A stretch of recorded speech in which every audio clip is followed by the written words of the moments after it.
সব সময়ের জন্য আমি বাইরে খাওয়াটা অপছন্দ করি। অবশ্য শুধু আমি না, আমার কর্তামশাই বাইরে খাওয়াটা অত পছন্দ করে না। কিন্তু ঢাকা শহরে এত ভালো ভালো রেস্টুরেন্ট হয়েছে, একটু না খাওয়া দাওয়া করলে তো হয় না। যদিও মনের বিরুদ্ধে খাইতে হবে, কারণ আপডেট পাবলিক আমাদের সাথে সাথেই থাকে একজন। সেটা যাই হোক, অনেক আশা ভরসা নিয়ে গিয়েছিলাম সুলতান ডাইনে খাবো। যদিও ওখানের কাচ্চিটা বেশি ভালো, তারপরে আমার বাচ্চাটা কাচ্চি খায় না, ও চিকেন বিরিয়ানিটা বেশি পছন্দ করে, আর ওটাই খায়, কাচ্চিটাও খেতে পারে না। এখানের বোরহানিটা কিন্তু খুব ভালো। বাইরে তো খাই না। আর তারপর একবার সুলতান ডাইনের সম্পর্কে অনেক বাজে কিছু শুনে তারপর থেকে তো আর কোনো ইচ্ছাই ছিল না যাওয়ার।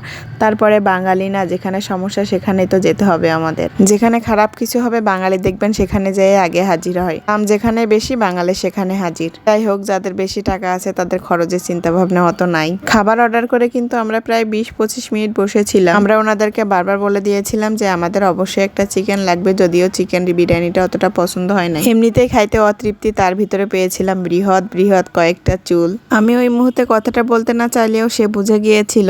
তারপরে কি আর ঝামেলা শুরু। এমনকি কারোর সাথে হয়েছে নাকি আমার সাথে প্রথম বুঝিনি। উপরে ফিটফাট ভিতরে সদরঘাট, এরকম একটা অবস্থা। আর যাব না।